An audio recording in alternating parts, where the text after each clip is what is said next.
Big News! Com a nova leva de Vivre Card, simplesmente recebemos notícias bombásticas, como as novas recompensas do Tobiropo e também do King, que é uma das 10 maiores de todo o mangá. Temos também detalhes sobre o Haki do Rei do Zoro, a idade do Kaido e a confirmação do gênero do Yamato, que é... Wow, it's a girl! Feminino, mulher, parabéns, é uma menina. Também temos informações especiais do SBS que estão saindo e é sempre bem interessante falar sobre os Vivre Cards porque todas as informações são realmente revisadas pelo Oda, então podemos considerar tudo canon. Então fala aí, galera, Chapéu para aqui, eu sou o Derek, se você puder, dá o slap no like, clica aqui no sininho, se inscreve, dá essa moral pra gente, estamos chegando perto de 300 mil, incrivelmente. Vira um membro, é Big News, é vinheta, vamos.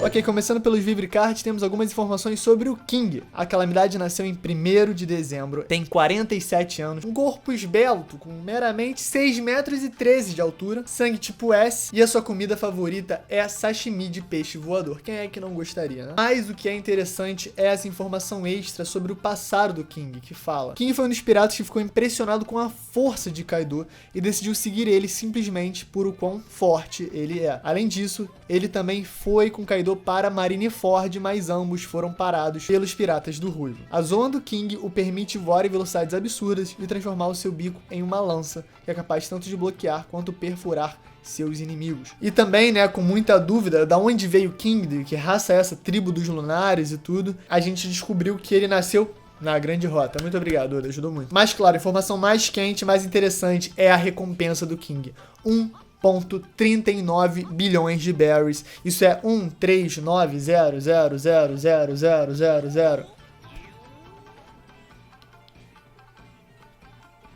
É uma recompensa absurda, e essas informações extras representam um pouco o que é o King para o bando. Um cara que parece muito profissional, obcecado com eficiência, luta, combate e poder. Também temos informações interessantes sobre o Queen, que tem 56 anos de idade, 6 metros e 12 de altura. Não é tão alto assim, né? Já não é aquele menino. Não, mentira, é bem alto. Seu aniversário é em 13 de julho, seu tipo sanguíneo é o XF, a sua comida favorita é o Oshiruko, e o seu sexo é masculino, então a gente confirma agora que o Queen não é nem Okama, nem trans, senão o Oda teria descrito especificamente, como ele já fez no card de alguns outros personagens. Mais interessante sobre o Queen é o seguinte: na sua timeline de eventos, a gente vê um pouco da juventude do Queen. E foi durante essa época que ele se juntou ao grupo de pesquisa dos Mads, junto com, agora praticamente confirmado, Vegapunk, Judge e nosso querido Caesar Clown. Então essa revelação, que se eu não me engano pela primeira vez foi referenciada no capítulo 841, essa luta do Sanji certamente vai resultar em power-up,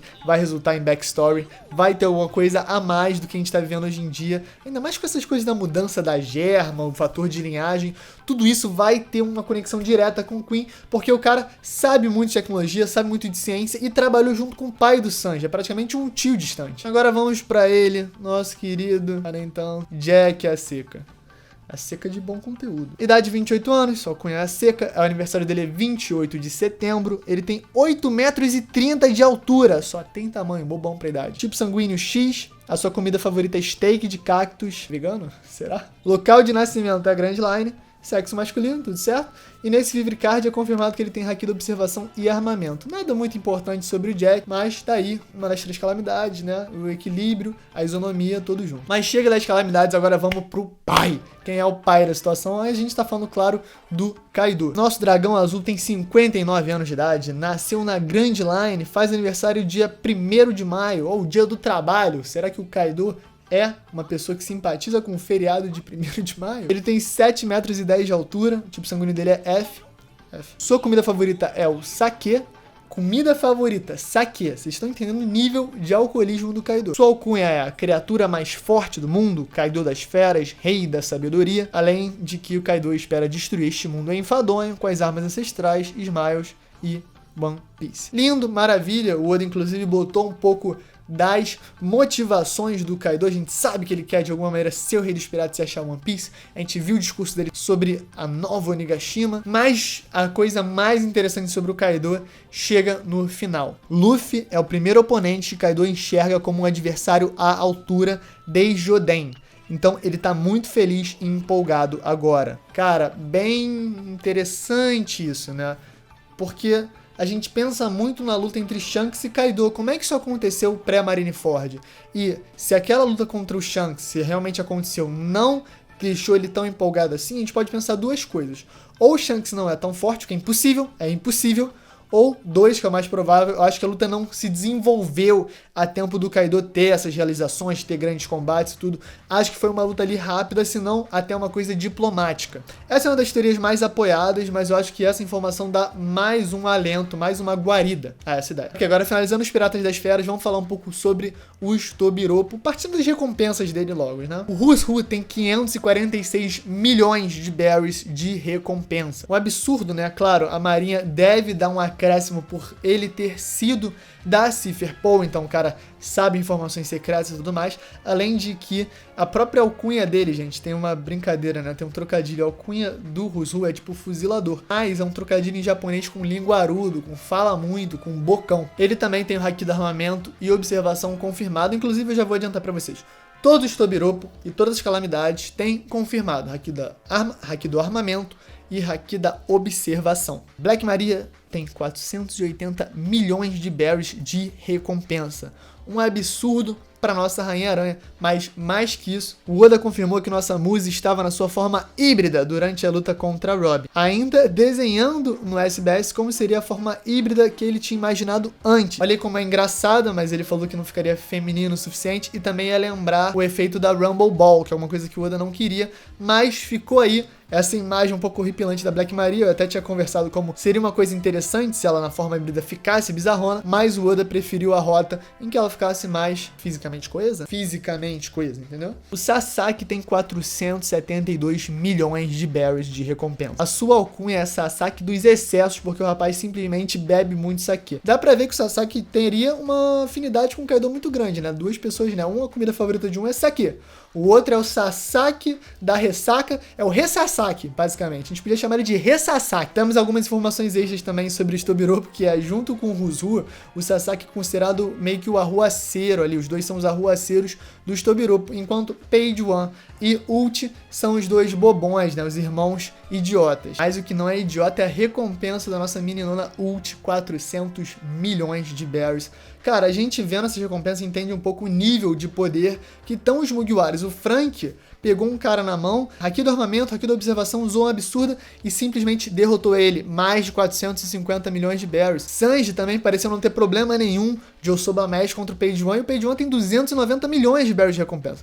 Então são personagens bem fortes, mesmo novatos, e que tem até uma curiosidade maior por trás que o Oda revelou também no SBS. Ao perguntado sobre o passado dos dois, Oda revela que eles são irmão e irmã de sangue. Aparentemente o pai deles era um pirata que faleceu, então o Kaido conhecia esse pai da Ult do Page One, começou a cuidar dos irmãos.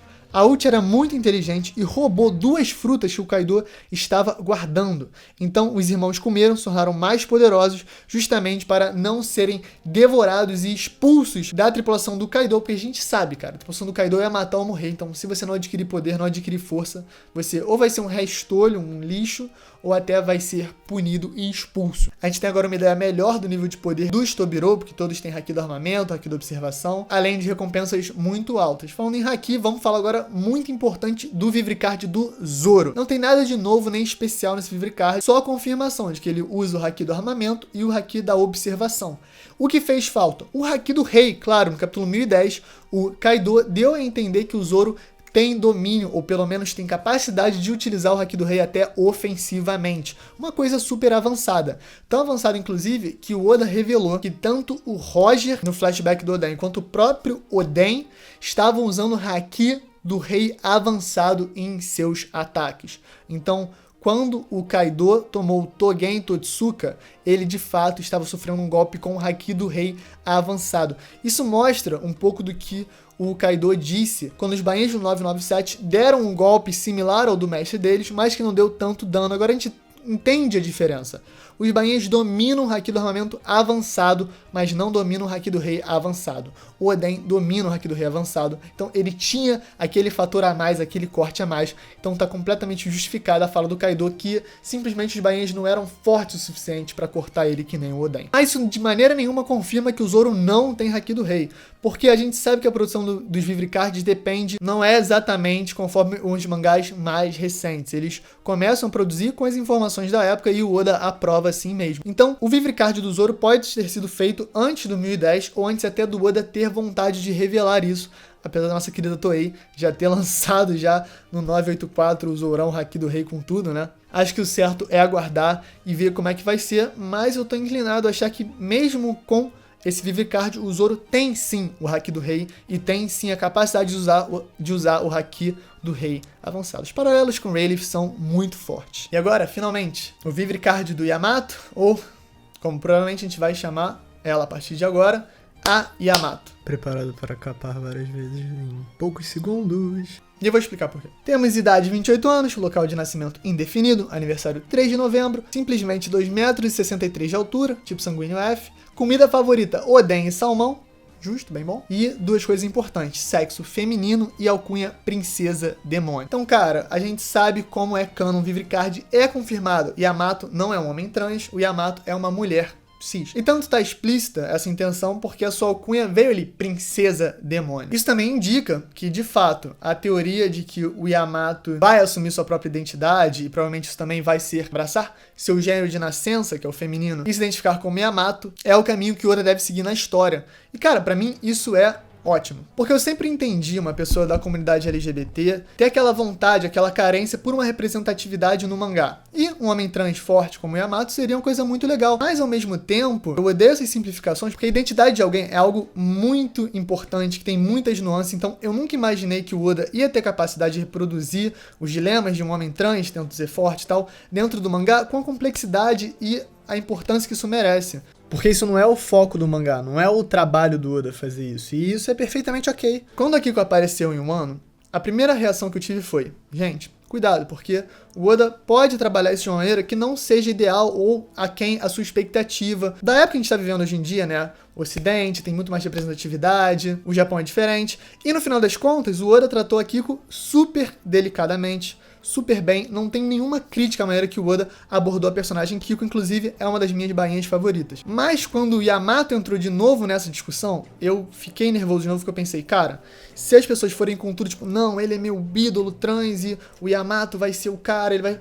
E aí depois de não ser isso, o Oda botar numa piada de mau gosto, acontecer alguma coisa, como até já aconteceu, né? O Momonosuke, quando tava no kimono do Yamato, bota a mãozinha ali pra tentar chegar perto do peito dela, enfim.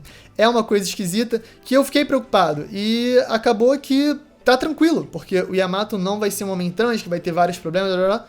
O Yamato vai ser uma mulher cis, que vai seguir o caminho dela de mulher, em oposição ao Kaido, que é um pai opressivo. Inclusive, a nova informação muito importante do SBS é que o Yamato tinha Kairosek nas suas algemas. Então, é um nível de poder muito absurdo. Uma pessoa com Kairosek simplesmente dá um one shot na ult com o Thunder Bagua, como a Yamato fez. E claro, de novo, ia ser legal qualquer caminho que a Yamato tomasse, porque é importante uma representatividade tanto de um homem trans quanto de uma mulher feminina forte e poderosa. A gente sabe que temos Hancock, coisa e tal, mas a gente sabe também como é escasso. Só perguntar para as mulheres que viram a última luta da Robin, certamente vibraram, porque é alguma coisa que demora de tempos em tempos ter lutas desse calibre. Então é isso, eu não quero entrar em questões de discussão online, porque a pessoa X estava chamando de Y e tudo mais, porque eu acho que isso é dar voz a uma coisa que é muito tóxica na nossa comunidade, que a gente tem que evitar de certa maneira, e eu acho que a gente tem como seguir num caminho mais neutro, mais objetivo com o que está acontecendo no mangá,